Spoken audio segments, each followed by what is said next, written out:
people like the Tuskegee Airmen, people like Navajo Code Talkers, or Japanese Americans. When I met these guys in 2009 at the World War II Memorial in Washington, I thanked them for their service. The guy on the left here puts his arm around me, goes, "You're welcome." And then he points at the Japanese American and he says, "Let me tell you something. This right here is the bravest man you will ever meet." I didn't ask him what he did, but I sure as hell believed him. Speaking of bravery, this is Doris Miller. Doris Miller was a ship's cook. It was one of the few jobs that African Americans were allowed to fill in the US Navy. Sure, they could have their ships blown out from under them.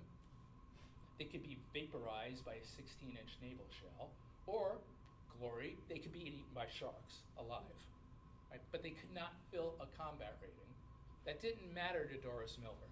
Doris Miller, during the attack on Pearl Harbor, dragged his captain off the bridge of the burning USS West Virginia.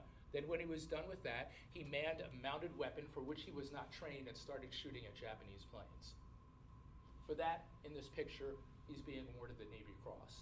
That's the highest honor the Navy can award. Well, almost.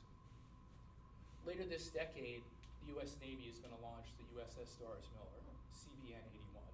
You can talk about medals all you want, but in our Navy, in the US Navy, there is no greater honor than having a nuclear aircraft carrier named after you.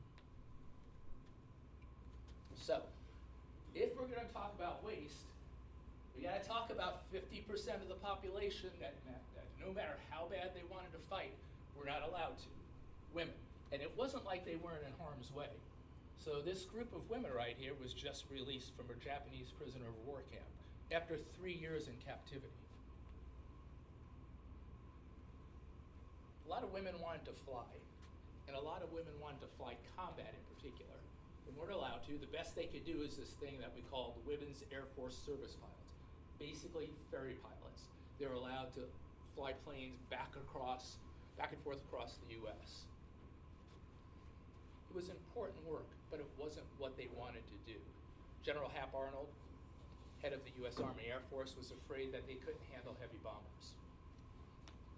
Well, here's a woman flying a B-26 Marauder. It's a medium bomber, twin engine. Here's an all-female flight crew just getting out of a B-17. This is the heaviest airplane we had in our inventory.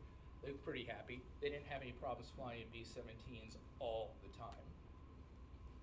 Meanwhile, in the Soviet Union, Stalin was like, "You want to fight? Come on down," right? Here's, these two women belong to a bombing group that the Germans nicknamed the Night Witches. How good were they? The Germans put a price on their head. This one cracks me up. This one is a fighter ace. Her name's Lilia. And look at the description here. She loved to buzz the airbase. She loved to fly close to the control tower just because it pissed off her commander. Forget about Tom Cruise. He's not Maverick. She's Maverick. They were also in the infantry. They were in tanks. Here's one that's a military policeman directing traffic in Berlin. This woman was nicknamed the unseen terror of Prussia by a Canadian newspaper after she killed 60 men. And she's not even the best sniper the Russians had that was female. There was one that came close to 300, but the picture's kind of blurry, so it didn't really work out. And let's not forget the Pacific.